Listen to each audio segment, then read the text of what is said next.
So here we are in this wonderful house, the Two Temple Place. It's a mansion built in late 19th century by, at the time, considered the richest man in the world, William Waldorf Astor. And he, in my opinion, spent his money very wisely. He created this beautiful place and surrounded himself with wonderful objects, wonderful statues made of his beloved figures, including Shakespeare, the Three Musketeers, and so on. This house opens to public once a year through exhibitions, and the curator this time was Margaret Sapiko and her assistant Hiba Abdel-Jawad from Egypt. They decided to put this collection of various Egyptian artifacts from 7 regional museums in the UK. And the theme was the exhibition called Beyond Beauty, Transforming the Body in Ancient Egypt. So talking about all the Egyptian obsession with body, with jewelry, with makeup, and how they transformed the body through the journey to afterlife.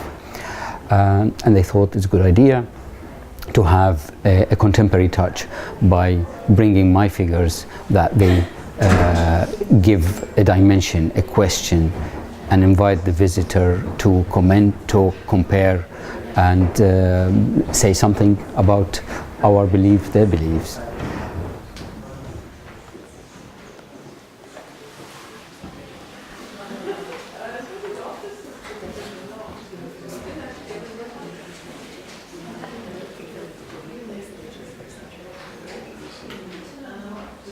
The exhibition that I am intervening in is called New Shabtis Liberation Intervention. So the Shabtis are displayed everywhere in the museum rooms, and with a special display of them together coming out of the tombs, but they're spreading all over the side, in the corners, over the mantelpieces, the fireplaces, windows, which is, again, brings a bit of humor, a bit of a surprise for the visitors to see them dotted everywhere doing different acts.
So for me, like, as an archaeologist who's interested in material science, working with these ancient artifacts, it always inspires me, make me think about like this ancient peoples and population cultures.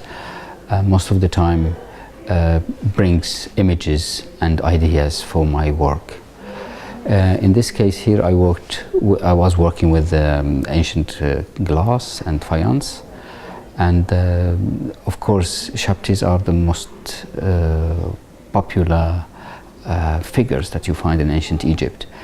And we find thousands of them. So the idea for ancient Egyptians, they put in each graves up to 400, in fact 405, 365 for each day of the year. And then they put 40 overseers. So the overseers, they hold a whip, so they can control 10 of those other Shabtis. And I thought of the idea, what if the tombs open in 21st century and the Shabtis, to find out there is no pharaoh to serve, there is no afterlife, and they are free. So they come out of the tombs to see us, we are free, and so they start copying what we are doing.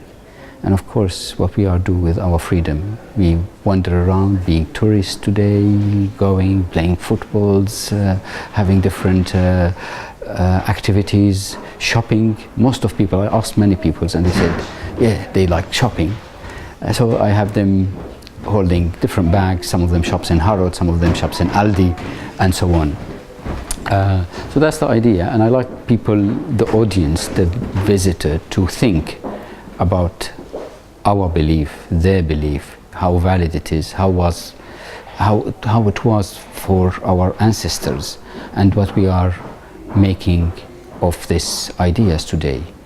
We don't believe in afterlife, most of us today, whereas the ancient Egyptian, they spent all their life thinking about that and preparing for that. So who's right? This is a question for us to answer.